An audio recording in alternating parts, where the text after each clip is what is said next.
Bonsoir chers téléspectateurs. Nous voici encore présents à ce numéro de révision ensemble, numéro 2. On avait fait une séance le lundi passé. Et au cours de cette séance, nous avions parlé de comment lire sa dictée.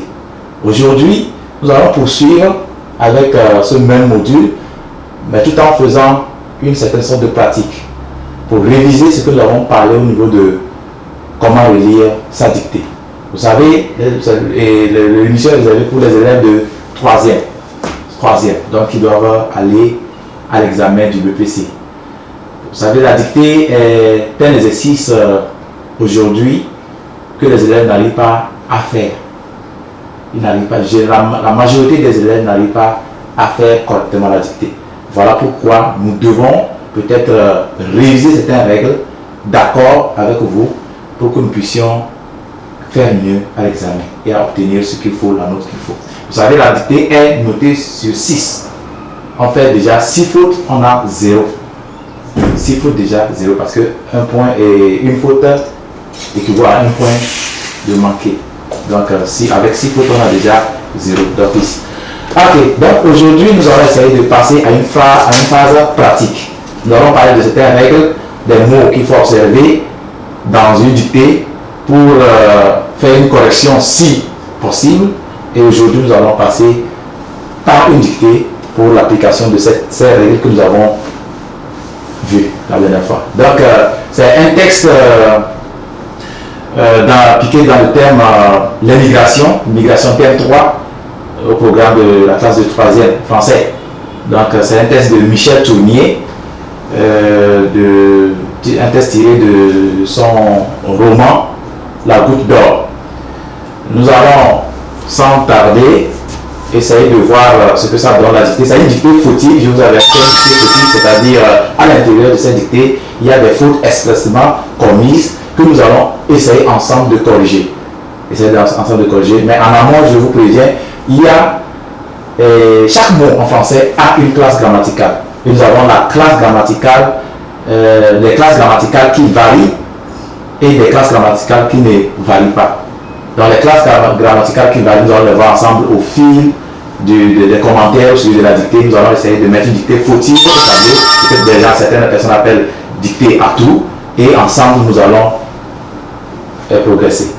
Alors, sans plus tarder, je vais demander à la régie de nous balancer la dictée que nous allons observer au moins pour 2 secondes et essayer de décortiquer les phrases et voir qu'est-ce que nous pouvons changer ou ne pas changer.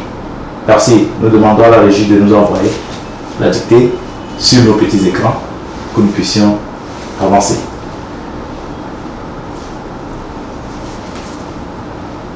Alors, si la régie n'est pas encore prête, je vais essayer de vous lire la dictée, d'abord en amont. Dictée, titre, le départ des jeunes. Le départ des jeunes, à la ligne. Aujourd'hui, tu t'en vas. Le mois dernier, c'était ton cousin Ali que j'ai emmené. Et 3 mois avant, j'en ai ramassé 4 qui marchaient comme toi sur la piste vers le nord. Il y en a qui se demandent quand ça va s'arrêter, cette fuite. Moi, je dis, ça s'arrêtera quand il n'y aura plus que des vieillards et des vieillardes dans l'oasis. Tu me diras, pour un jeu, que faire à Tabelbara? Pas de cinéma, pas de télévision, pas même de bar. Du travail, les dates, les chèvres, c'est tout. Alors, pas étonnant que les jeux, ils partent. Note que ce n'est jamais moi qui les fais sortir de l'oasis. Point final. Après Michel Tournier. Merci, voici la dictée. Voici la dictée projetée au tableau, sur vos petits écrans plutôt. Vous allez prendre 2 secondes et l'observer et ensemble nous allons essayer de voir quelles sont les fautes qui y sont. Et ensemble nous allons corriger par rapport aux règles de grammaire, d'orthographe que nous avons toujours appris à l'école. Alors, je lis après une 2e fois, on me suit, dictée, le départ des jeunes. Aujourd'hui, tu t'en vas. Le mois dernier, c'était ton cousin Ali que j'ai emmené. Et 3 mois avant, j'en ai ramassé 4 qui marchaient comme 3 sur la piste vers le nord. Il y en a qui se demandent quand ça va s'arrêter, cette fuite. Moi, je dis, ça s'arrêtera quand il n'y aura plus que des vieillards, c'est des vieillardes dans l'oasis. Tu me diras, pour un jeu, que faire à Abel-Bala? Pas de cinéma, pas de télévision, pas même de bar. Du travail, les dates, les chairs, c'est tout. Alors, pas étonnant que les jeux, ils partent. Note que ce n'est jamais moi qui les fait sortir de l'oasis. D'après Michel Tournier, La goutte d'or. Alors, nous allons observer tout à l'heure le titre. Nous allons aller phrase par phrase et ensemble, nous allons corriger les fautes qui sont dans cette dictée. Je vous rappelle que c'est une dictée fautive, une dictée à tout, c'est-à-dire une dictée qui comporte des fautes et ensemble, nous allons la corriger pour avoir une dictée bien faite, une dictée sans faute. Ok, on y va. À partir du titre. Le départ des jeunes. On regarde le départ des jeunes. Si tu es assis à côté de ton petit écran, devant ton petit écran, essaie de prendre un cahier de notes dans lequel tu vas noter peut-être des trucs qui vont sûrement t'intéresser. Alors, on dit le départ des jeux. Nous allons observer le titre. On dit le départ des jeux. Est-ce qu'il y a une faute là? Le départ des jeux. Ok. Est-ce qu'il y a une faute? Nous allons voir, il y a des fautes d'orthographe, il y a des fautes de grammaire. Avec APC, il n'y a pas de distinction. Il y a toujours ces fautes, mais chaque faute enlève un point. Auparavant, c'était les fautes de grammaire, les fautes de conjugaison enlevaient 2 points. Et on nous appelait les fautes pleines. Et les fautes d'orthographe, d'usage, ainsi de suite, enlevaient demi. Avec la moitié de points. Mais ici, avec ceci, une faute, qu'elle soit grammaticale ou orthographique, elle enlève un point. Le départ des jeux. On a les jeux, le départ des jeux. Moi, je trouve une faute. J'espère que vous l'avez aussi trouvé. On dit le départ des jeunes. Ça, on a une faute d'orthographe. Voilà. Le départ des jeux. Ici, je est mal écrit. Avec l'accent circonflexe qu'il y a sur le U, ça fait déjà une faute. Et nous sommes en présence d'une difficulté qui se rapporte aux homophones grammaticaux. Parce qu'il y a jeu comme ça, jeu qui signifie privation de nourriture ou bien privation de quelque chose. Et nous avons jeune sans accent qui signifie quelqu'un d'un âge, disons, pas avancé. Alors ici, jeune, c'est J-E-U-N. Alors, on va corriger ensemble. Si la régie peut nous fixer ici au tableau, le départ des jeunes, dictée, le départ, on n'oublie pas l'accent, le départ des jeunes. Le départ des jeux. Vous voyez? Le départ des jeux. Il y a l'accent sur le U. Je. C'est le nom, c'est un nom qui ne prend pas accent circonflexe. Quand on met accent circonflexe, on parle d'une autre chose. On parle de la privation de nourriture, bien privation de certains plaisirs pour quelque raison que ce soit. Alors, le départ, n'oublie pas l'accent. Le départ, c'est un accent aigu. Le départ des jeux. Alors, la phrase, on dit à la ligne. On dit à la ligne. Quand on dit dicter le départ des jeux, on donne le titre, le départ des jeux. On dit à la ligne. On revient, on laisse 3 carreaux. Donc, sur les rabats, il n'y a pas de carreaux. Mais on laisse considérablement de la place, disons, on estime une marge de ligne blanche ou bien d'espace par rapport à la marge et on commence à dicter. Donc on a commencé par une lettre majuscule. La première phrase de notre dictée ici, c'est laquelle? On dit aujourd'hui tu t'en vas. Aujourd'hui tu t'en vas. on commence une phrase par une lettre majuscule. On commence toujours une phrase par une lettre majuscule. Il y a certains candidats qui oublient, il y a certains élèves en général, qui oublient de commencer leur phrase par une lettre majuscule. Aujourd'hui, on commence par A majuscule. Aujourd'hui. Aujourd'hui. Regardez bien l'orthographe d'aujourd'hui. Est-ce qu'aujourd'hui, au niveau d'aujourd'hui, il y a une faute dans notre dictée? Non. Aujourd'hui, il n'y a pas de faute. C'est comme ça s'écrit. Aujourd'hui, tu t'en vas. On dit aujourd'hui, tu t'en vas. Aujourd'hui, tu t'en vas. Là, est-ce qu'il y a une faute? Est-ce qu'il y a une faute dans cette phrase? Aujourd'hui, tu t'en vas. Eh bien, oui, il y a une faute. Nous avons le verbe aller qui est conjugué au présent. Quand on trouve un verbe dans une dictée, qu'est-ce qu'on fait? On cherche rapidement son sujet. Parce que l'accord du verbe marche avec le sujet. Un verbe marche avec le sujet, s'accorde avec son sujet. Alors, si nous cherchons ici va, nous avons le verbe va, le verbe aller, ici qui est au présent. On cherche son sujet dans la phrase. Qui va? Pour trouver le sujet d'un verbe, on pose la question qui ou qu'est-ce qui avant le verbe. Alors, dans ce cas, on dit aujourd'hui, tu t'en vas. On va se poser la question aujourd'hui, qui s'en va? Et on dit tu. Et la règle de conjugaison, la règle de. Ça, c'est un pronom personnel. La deuxième personne du singulier. Pronom personnel de la deuxième personne du singulier. Alors, tu, avec tu, généralement, le verbe prend S.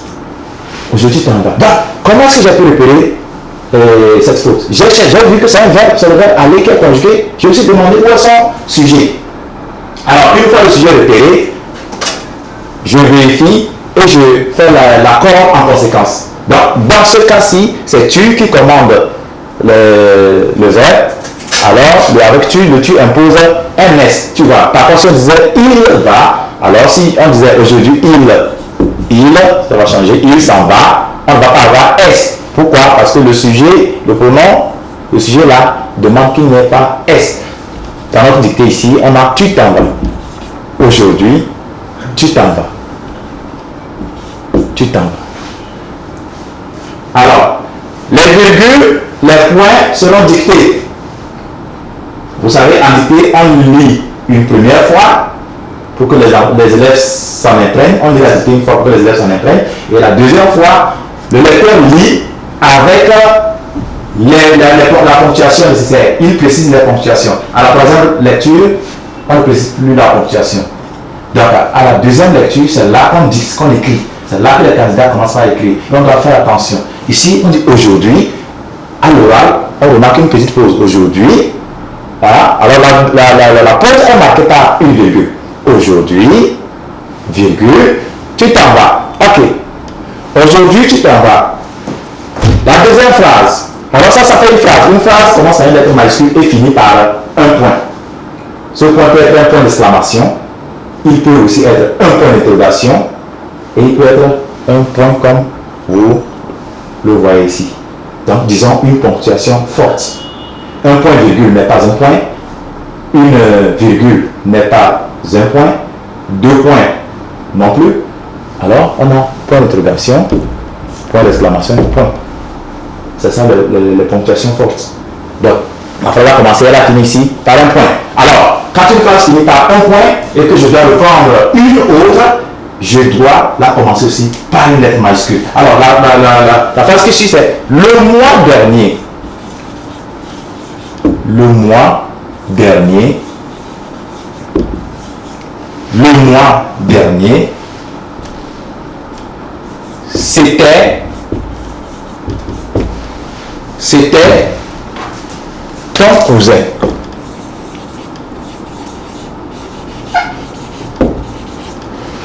C'était ton cousin Ali que j'ai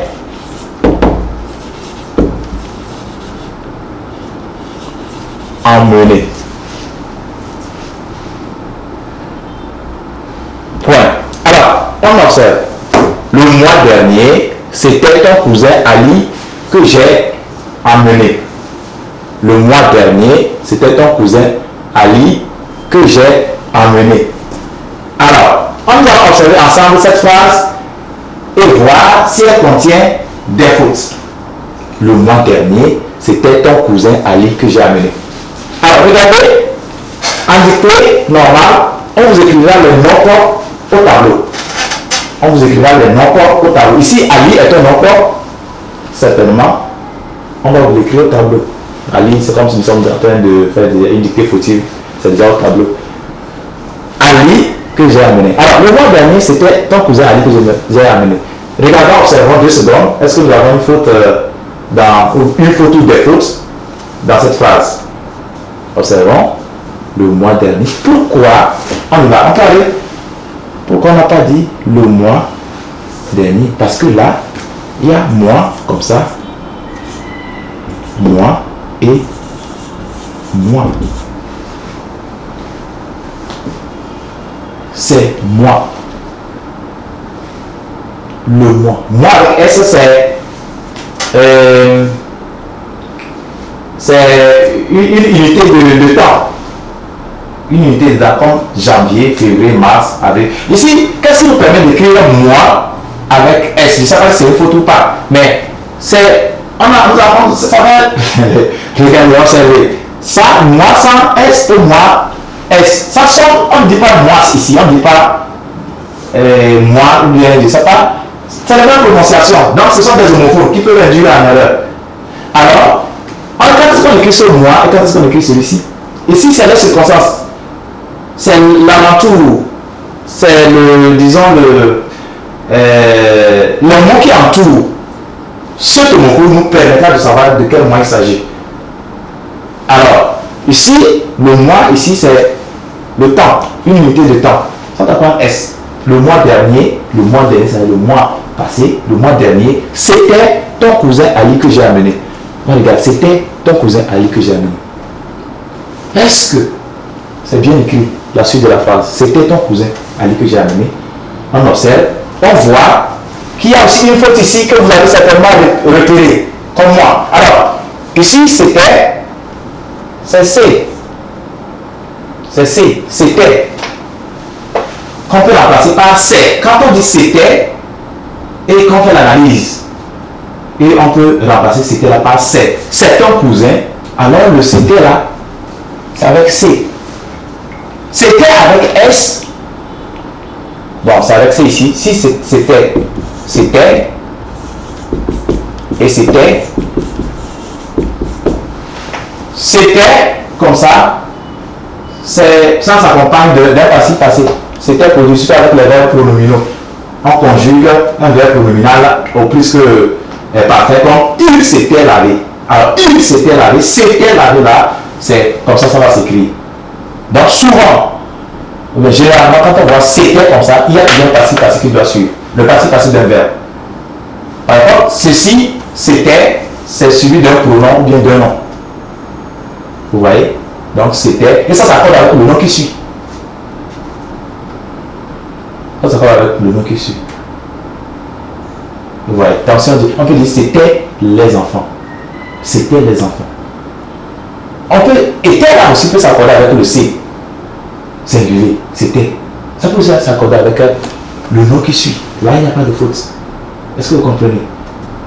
C'est comme on dit, c'est les enfants. Ça, c'est familier. Ça, c'est le langage familier. C'est les enfants, on le dit. Et on peut dire aussi, ce sont les enfants. Qu'est-ce qui a commandé l'accord du verbe être qui suit le C, apostrophe? C'est. Vous voyez, regardez, c'est les enfants. Ça se dit.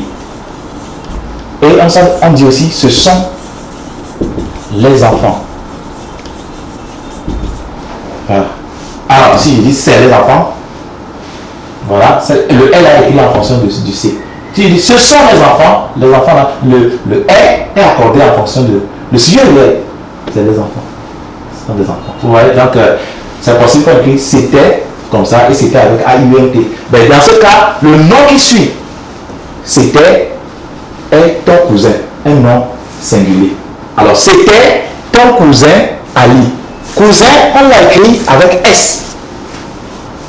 On a écrit cousin avec S. Pourquoi ça sonne cousin? cousin, il y a pas... Pourquoi on appelle écrit cousin comme ça?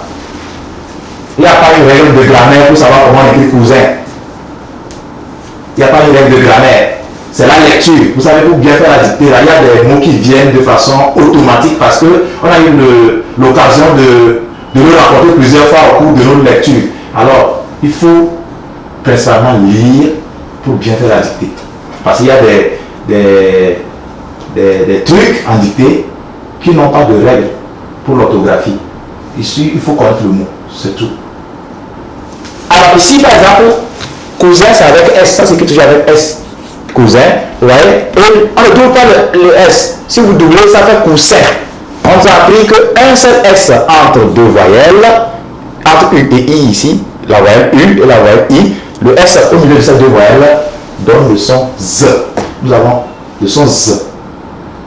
Là-bas. Alors, cousin, c'est bien écrit. Ton cousin, Ali, que j'ai emmené. Alors, vous devez faire attention lorsque, à l'examen, on vous dit un texte.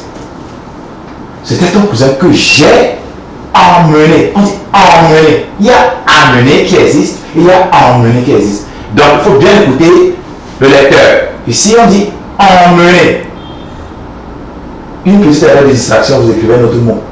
Et ça va vous coûter un point. Vous voyez? Donc, c'était ton cousin que j'ai emmené. Alors, ici, emmené, c'est deux M. Voilà. Alors, c'était ton cousin emmené. Je vois. Si je mettais mien emmené, ça va marcher. Mien emmené. C'était ton cousin emmené. On n'écrit pas seulement il y a certains mots qui ne s'écrivent pas au plaisir comme ça. On doit vérifier certains trucs. Si je mettais mien, c'est une faute que j'ai improvisée. Hein? J'ai improvisé. Alors, si je mettais mien, je vous signale déjà que c'est une faute. Alors, pourquoi je mets mien et je trouve que c'est une faute? Pourquoi? Parce que là, nous sommes en présence d'un parti passé employé avec l'auxiliaire avoir. Employé avec l'auxiliaire avoir. Et la règle nous dit, un parti passé employé avec l'auxiliaire avoir ne s'accorde pas avec le sujet. Le sujet ici, c'est quoi? Je. Et nous savons, bon, je ne sais pas, le jeu là, je ne sais pas s'il représente une fille ou un homme ici, mais la suite de la dictée nous le dira. On ne sait pas si la dictée va nous faire comprendre que c'est un homme ou bien c'est une femme qui parle ici, on ne sait pas. De toute façon, un parti passé employé avec avoir ne s'accorde pas avec le sujet. Il s'accorde avec le COD si seulement ce COD est placé avant lui. C'est une règle de base. Alors, j'ai amené qui? Pour trouver un COD dans une phrase, on se pose la question qui ou quoi après le verbe. Alors, j'ai amené qui? On n'a pas le COD ici. On n'a aucun COD après le passé passé. Mais est-ce qu'on peut trouver l'élément de réponse dans la phrase? J'ai amené qui? J'ai amené ton cousin. Ah, le COD est ici. Et il est dans la phrase, il est placé avant le passé passé, employé avec l'auxiliaire avoir. Et donc, il doit avoir accord entre ce passé passé et son COD. On est d'accord? Ok. Alors, j'ai amené ton cousin que j'ai amené. Alors, on va analyser le COD, le genre et le nombre du COD. Le COD de ton cousin qui se retrouve avant le passé passé employé avec l'auxiliaire avoir. Son genre masculin, nombre singulier. Genre masculin, nombre singulier. On ne va pas accorder, on va bien mettre à la fin de amener. Si on disait, c'était ta cousine, si on avait dit, c'était ta cousine, à fille, que j'ai amené, alors là, on mettrait mien. Parce que le passé passé après le COD avoir s'accorde avec le COD si ce COD est placé avant lui. Dans le COD ici, ta cousine, qui est déjà féminin, est placé avant le passé passé. J'ai amené qui? Ta cousine. Alors, cousine, COD qui est placé avant le passé passé, on doit accorder conséquemment, selon la règle. Alors, si on disait ta cousine, alors, ici aussi, on mettra S. S. Ok. Dans notre dictée, c'est Ali. Ton cousin Ali. Donc, c'est masculin. Ton cousin Ali que j'ai amené. C'est ton cousin Ali que j'ai amené. Ok. Nous allons voir la phrase suivante. nous allons voir la phrase suivante. Si la logique peut nous projeter encore la dictée au tableau pour rafraîchir la mémoire de nos candidats qui nous suivent. Ok. Donc, vous avez à que j'ai amené. Point. On nous dit point. Je mets point. Et la phrase qui suit, regardez bien la dictée. Regardez la phrase qui suit. Le mois dernier, c'était ton cousin Ali que j'ai emmené. Point. Et 3 mois avant, et rappelez-vous, ceux qui oublient, voilà la phrase qui a commencé. Elle a commencé par une lettre majuscule. Et 3 mois avant, j'en ai ramassé 4 qui marchaient comme toi sur la piste vers le nord. Et 3 mois avant, j'en ai ramassé 4 qui marchaient comme toi sur la piste vers le nord. Ok. On revient au tableau. On me suit. Et 3 mois, 3 mois,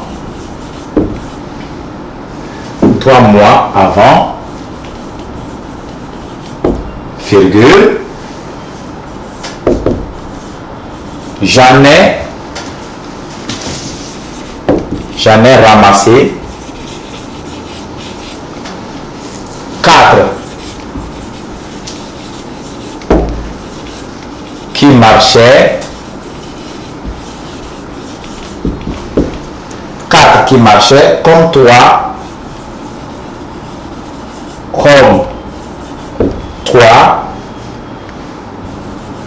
sur la piste vers le nord.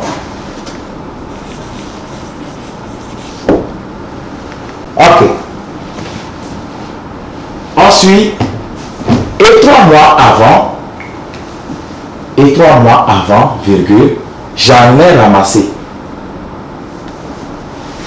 4 qui marchaient comme toi sur la piste vers le nord. Est-ce que nous pouvons relever d'abord les verbes, on va chercher les verbes de la phrase. Et 3 mois avant, j'en ai ramassé. Le verbe ramasser. 4 qui marchaient, marcher. C'est un verbe. Comme toi sur la piste vers le nord. Voilà, ce sont les verbes que j'ai dans la phrase. Alors, je cherche. Maintenant, quand j'ai trouvé, j'ai repéré mes verbes. Je cherche quoi? Les sujets. Ou bien le sujet de ces verbes. Alors, on dit, j'en ai ramassé. Qui a ramassé? Je. Alors, le est, j'en ai ramassé, j'ai ramassé. Ce verbe-là se conjugue avec l'auxiliaire avant un temps composé. Donc, c'est le est là, c'est pas le est avec ES, c'est pas le est avec EST. C'est le est, j'ai ramassé. Donc, j'en ai ramassé. Et nous avons, on a l'auxiliaire avoir qui est conjugué au présent, ici, et on a un verbe, c'est le même participe passé qui suit. Alors là, ce n'est pas ER. Ça veut dire accent aigu. Et vous remarquez qu'on a doublé le S pour avoir le son S. On a doublé le S pour avoir le son S parce qu'il y a 2 voyelles. Si on met un seul S, ça résonne Z. J'en ai ramassé. Non, on ne veut pas ce son. J'en ai ramassé. On double le S. Ça fait 2 S. J'en ai ramassé 4 qui marchaient comme toi sur la piste vers le nord. Alors, j'en ai ramassé. Ça, c'est un participe passé. En plein avec l'auxiliaire avoir. Il s'accorde avec le sujet? Non. Il s'accorde avec le CED. Est-ce que la phrase là contient un CED? J'en ai ramassé. J'ai ramassé combien? 2 gens. Ça c'est pas de 1. Vous avez étudié ça. Ici, ça ne va pas varier. Ici, ça ne varie pas. J'en ai ramassé. On ne varie pas. Participe passé précédé de 1, mais ça ne varie pas. J'en ai ramassé. Participe passé, en plein avec le savoir, précédé de 1, ne varie pas. Alors, 4 qui marchait, 4, il n'y a pas S, 4 comme ça, qui marchait. J'en ai ramassé 4 qui marchaient. 4 qui? 4 quoi? 4 jeux. Si je fais l'analyse, je vois que c'est 4 jeux. J'en ai ramassé 4 qui marchaient. Qui marchait? Quel est le sujet de marcher? 4. C'est pluriel, c'est beaucoup. Alors, c'est 4 jeunes qui marchaient. Alors, ici, on a ENT. Qui marchait comme toi. Regardez, comme, c'est 2 M. Quand si on mettait un seul M, ça va résonner co. Ça veut dire que la lecture, vous avez remarqué ça. Souvent, généralement, quand c'est la lettre qui suit O est doublée, le O la résonne O. Par exemple, cornerie. Quand on dit cornerie, il y a O là-dedans. Le O la sonne O à la prononciation. Alors, les lettres qui suivent le O doivent être doublées pour qu'on ait ce son O. C'est comme coller. Quand on dit coller, je ne vais pas écrire coller avec un seul L. Deux L, parce que j'entends le son O. Généralement, c'est ce qui se passe. C'est comme E, on dit L, L. Ici, on ne met pas accent sur le E, parce que les deux consonnes qui suivent, il y a deux lettres qui suivent le E. Donc, le E sonne E, sans accent. Sans accent, le E sonne E. Alors, ça c'est le passage. Alors, qui marchait comme toi sur la piste vers le nord. Toi sur la piste vers le nord. Est-ce qu'il y a encore une faute? Non, je n'en trouve pas. Vous non plus. Ok, on peut passer à la phrase suivante.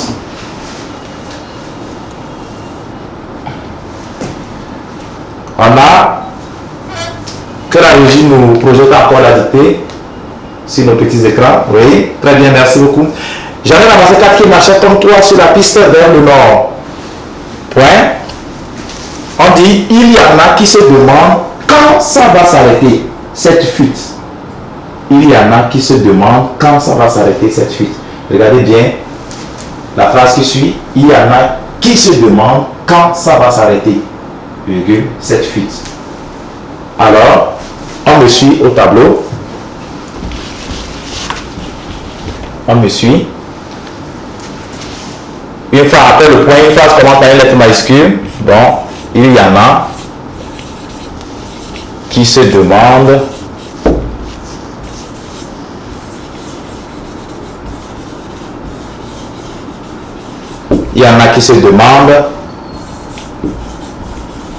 quand ça va s'arrêter. Il y en a qui se demandent quand ça va s'arrêter. Cette virgule, cette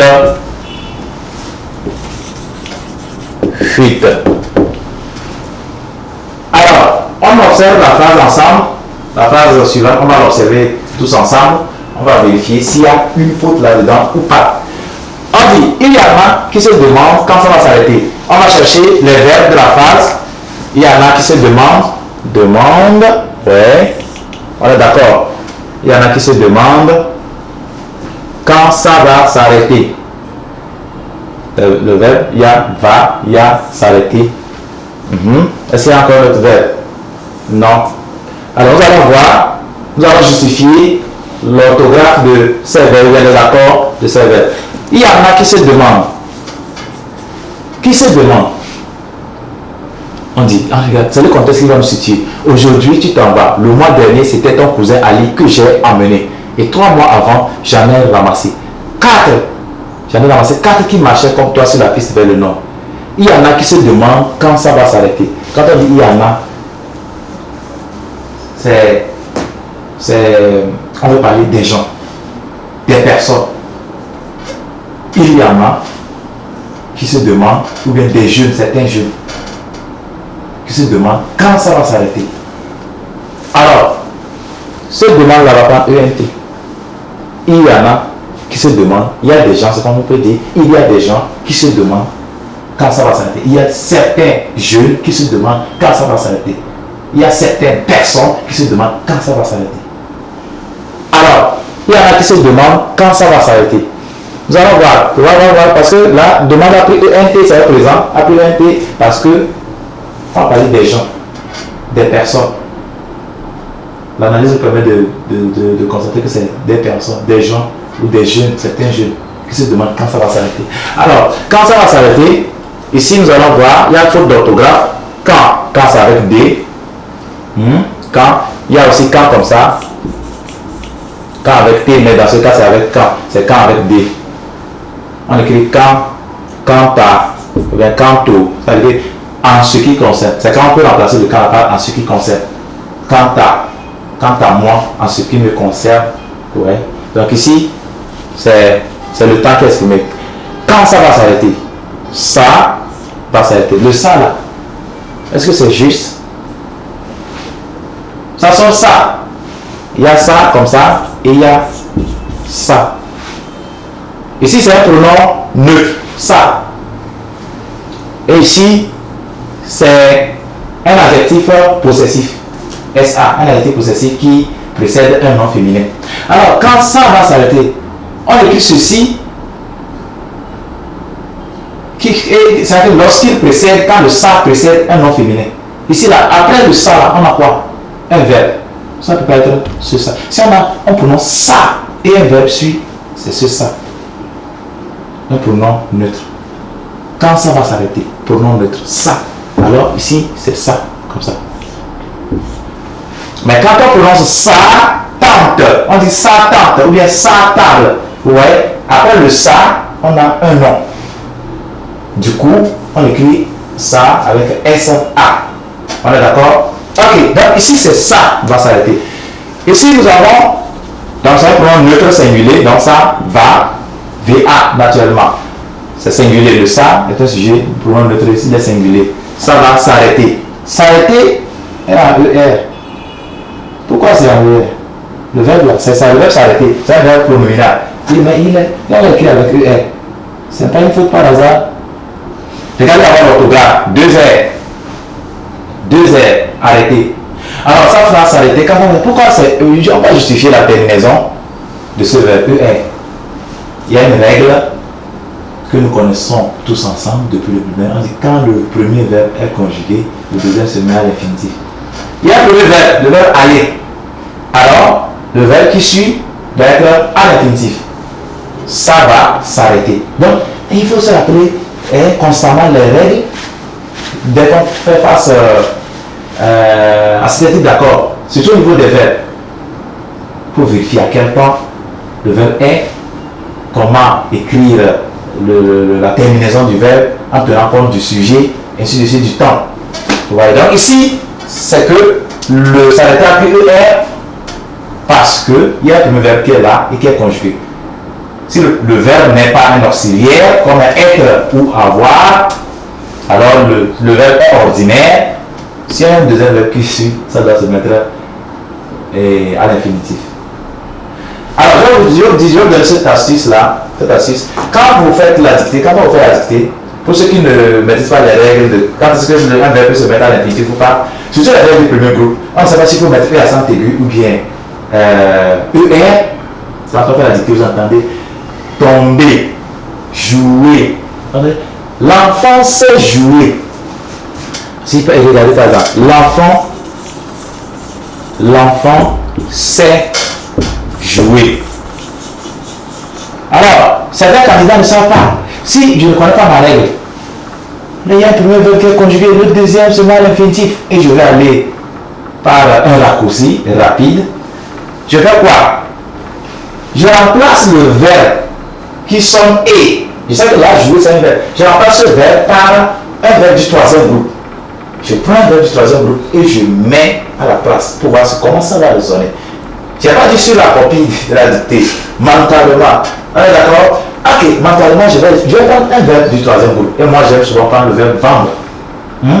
Vendre. C'est un verbe du troisième groupe, n'est-ce pas? Les verbes du troisième groupe sont très variés et ils finissent par RE. Parmi ces verbes, il y a OIR, RE. Vous voyez, donc, vendre est un verbe du troisième groupe. Alors, je vais mettre vendre. L'enfant me dit en dictée, l'enfant sait jouer aux billes. Alors, je me retrouve confronté à une difficulté. Est-ce que c'est E accent aigu, et bien donc le passif du verbe jouer, ou bien c'est l'infinitif du verbe jouer, ER. L'enfant sait jouer. Je prends vite le verbe vendre, que je mets là-bas. L'enfant s'est vendu. L'enfant s'est vendu. Non, c'est un mauvais français. Est-ce que ça sonne bien? Est-ce que c'est audible? Est-ce que c'est... ça sonne bien? Non. L'enfant s'est... Regardez. L'enfant s'est vendu. Alors ça c'est quelle forme? C'est la forme participe passé du verbe vendre. On est d'accord? Alors, participe passé du verbe vendre. Est-ce qu'on peut dire l'enfant s'est vendu? Non, ça ne sont pas bien. Eh bien donc, on va prendre la forme infinitive. Vendre. L'enfant sait vendre. L'enfant sait vendre. L'enfant s'est vendu. Ce c'est là, l'enfant s'est vendu. Ici, là, on constate que ça ne marche pas. Mais, on dit l'enfant sait vendre. Alors, comme l'infinitif du verbe du troisième groupe marche, alors, ma difficulté est vaincue. Je mets le verbe jouer à l'infinitif. Parce que j'ai essayé de comparer, j'ai essayé avec un verbe du troisième groupe. Le participe passé du verbe du troisième groupe ou l'infinitif du verbe du troisième groupe. Si c'est le participe passé du verbe du troisième groupe, si je le place là-bas mentalement que ça marche, alors, conclusion, c'est le participe passé, c'est E accent aigu du verbe du premier groupe qu'il faut mettre. Exemple, si je disais par exemple, l'enfant a joué. L'enfant a joué. L'enfant a joué. Alors, l'enfant a joué. Je sais, a joué. Je vais mettre ER ou bien E accent aigu. Je réfléchis. L'enfant a joué. J'espère que vous voyez, vous arrivez à voir. Alors, l'enfant a joué. L'enfant a vendre. L'enfant a vendu. Mentalement, je me pose cette question. Je prends un verbe du troisième groupe.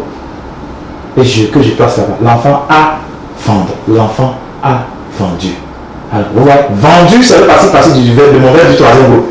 Comme le participe passé du verbe du troisième groupe marche, alors mon verbe, du premier groupe qui sonne et à la fin, va prendre l'accent aigu et non ER. Et non ER. Ça là, c'est faux. Par contre, avec l'accent aigu, ça marche parce que l'enfant a vendu. Ah, d'accord? Ok, c'est deux passages. Alors, ça va s'arrêter ici. Dans ce cas, ça va s'arrêter avec ER par l'accent aigu parce que je vais essayer quand ça va vendre. Quand ça va vendu. Vendu ne marche pas. Vendre. La règle de grammaire qui nous permet d'écrire s'arrêter avec ER à l'infinitif, donc c'est, nous la connaissons, je vais la rappeler, un premier verbe conjugué, le deuxième se met à l'infinitif dans une phrase. Alors, cette fuite, cette fuite, vous voyez cette? Pourquoi on n'a pas écrit cette avec SEPT? Ça aussi, c'est source de faute. Les homophones grammaticaux, je vous le rappelle. Alors, cette avec SEPT, c'est le nom. Mais dans ce cas, cette fuite, c'est un adjectif démonstratif. On peut l'appeler aussi déterminant. Déterminant démonstratif. C'est un adjectif démonstratif qui précède un nom féminin. Fuite. Cette fuite. C-E-D-T. Vous voyez? D-T-E. Ça passe ce 7 là. Ok, cette fuite. On y va. Moi, je dis, on va demander à la régie de nous rebalancer la suite de la dictée. Moi, virgule, je dis, moi, virgule, je dis, ça s'arrêtera quand il n'y aura plus que des vieillards et des vieillards dans l'oasis. Observez bien la phrase, observez-la très bien et essayez de voir si elle contient une faute ou des fautes. Observez-la très bien. Moi je dis, deux points.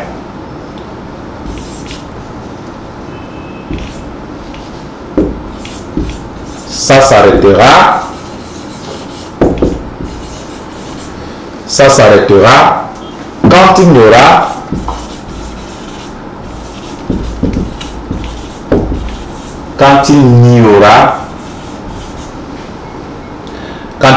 plus que des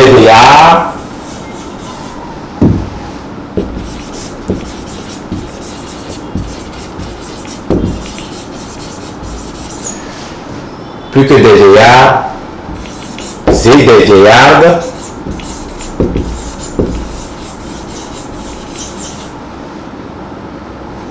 dans l'oasis.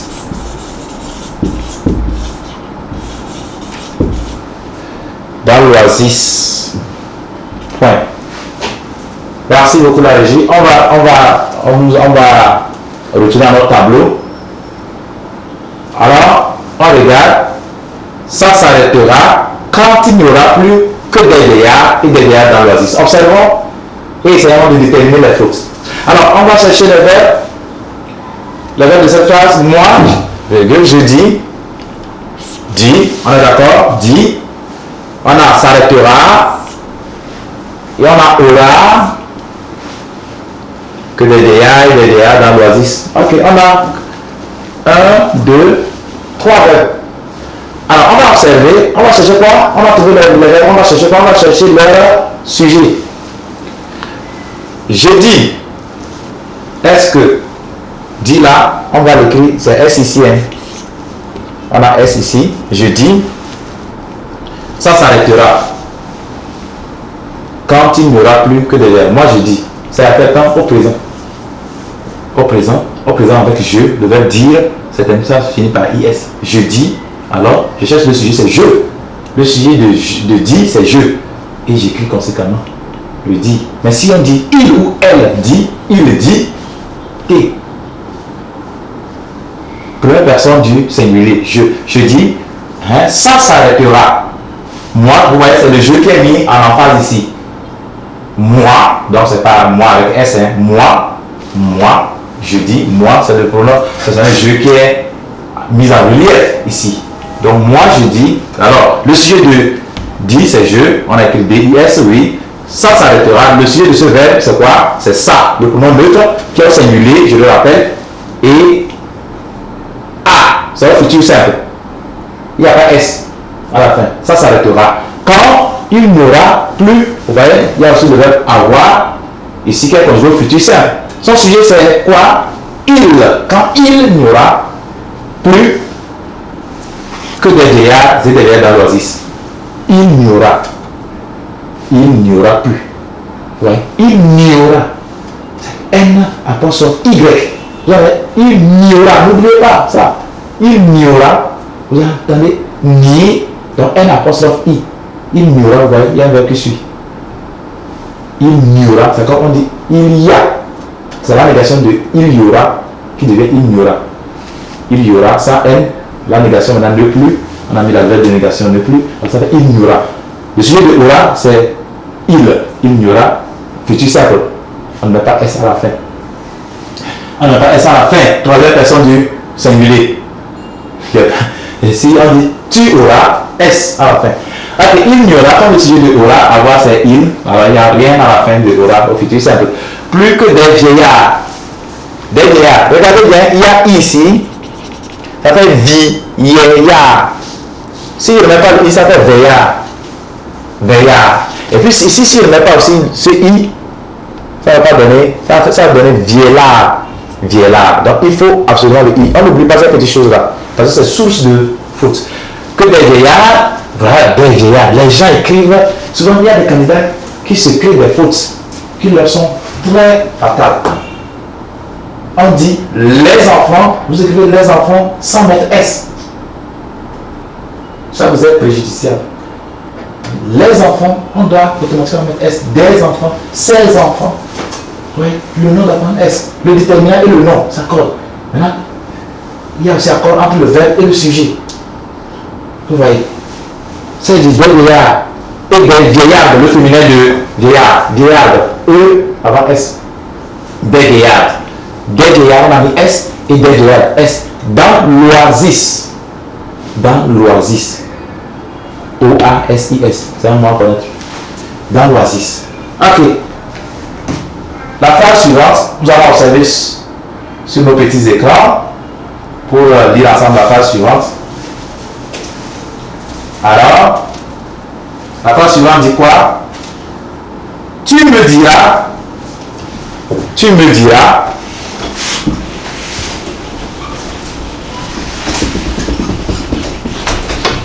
nous allons poursuivre. Tu me diras,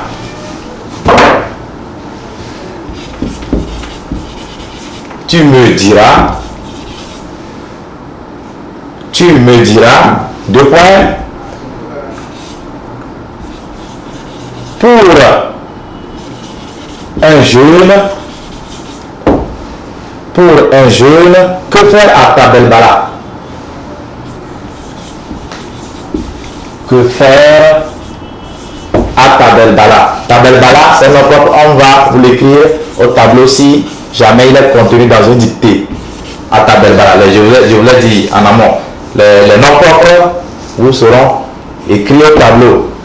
À Tabel Bala. Pas de cinéma. Vous voyez, après un point d'interrogation, je commence par une lettre majuscule.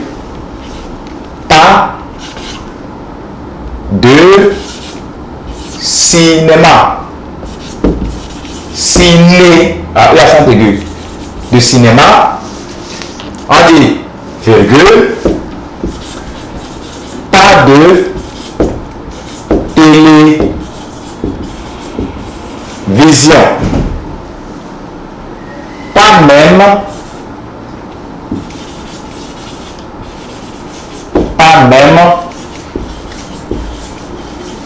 de balle. Voilà. On observe ensemble. Que faire à Tabel Bala? Point d'interrogation. Pas de cinéma. Après le point d'interrogation, j'ai mis une lettre majuscule. Pas de cinéma, virgule. Pas de télévision. Pas même de balle. Télévision. On n'oublie pas les accents. On n'oublie pas les accents. Pas de télévision. Pas même virgule. Pas même de balle. Ici, balle. C'est balle qui s'écrit avec B-A-L. C'est le contexte qui va nous permettre de savoir que c'est le balle. C'est pas un balle comme la balle. Ici, là, on parle de musique. Pas de balle. B-A-L. Balle comme musique, c'est B-A-L. Pas de balle. Et la phrase suivante. On dit du travail. Du travail. Vous voyez, du travail. Quand travail est précédé d'un déterminant comme ça, du travail là ne s'écrit pas avec deux L. Ici c'est quoi? Du travail. C'est deux travail qui devient du. Alors, je vois du qui précède le mot travail. Travail là c'est un nom et donc il doit s'écrire avec un seul L. Je vois beaucoup de candidats qui font ce genre d'erreur. Travail, quand travail est précédé d'un déterminant, le travail, c'est avec un seul L. Donc T-R-A-V-A-I-L. Mais lorsque c'est un verbe, il est précédé d'un nom ou d'un déterminant, alors donc c'est que c'est un verbe qui indique l'action d'un pronom ou bien d'une personne, d'un sujet, disons, alors travail là c'est avec deux L. Il travaille, je travaille. On est d'accord? Alors ici, du travail, c'est avec un seul L.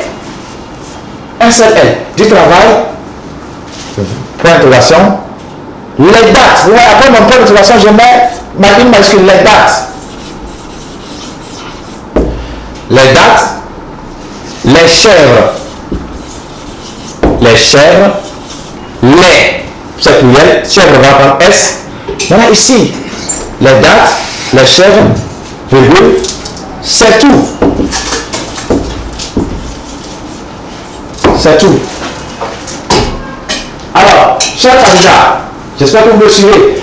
On dit, depuis quand on écrit travail et que c'est un déterminant qui précède le mot travail, on écrit un seul L. Maintenant, les dates, c'est le contexte qui va nous permettre de savoir quelle date il faut écrire. Ça, la date là, c'est une période. Date avec un seul P là, c'est une période. Mais ici, il s'agit de dates avec deux T. Ce sont des fruits. Dates avec deux T. Les dates, les chaînes, et c'est le contexte qui va nous permettre de savoir quelle date il faut écrire. Très souvent, le concept, si on est vraiment attentionné, le contexte dans une dictée nous permet de pouvoir écrire le mot juste. Parce que les homophones là sont régulièrement source de faute pour les candidats. Donc vous devez faire attention. Ici, les dates, les chèvres. Ici, là, forcément, on ne sait pas la date comme période. Les dates, les chèvres, c'est tout. Regardez, c'est tout. Ça aussi, c'est une faute. C'est une faute parce que c'est tout. Quand on dit c'est tout, regardez le tout qui est là-bas. Après le tout là, si c'est tous, avec S, le lecteur va vous dire tous. Il va vous dire tous.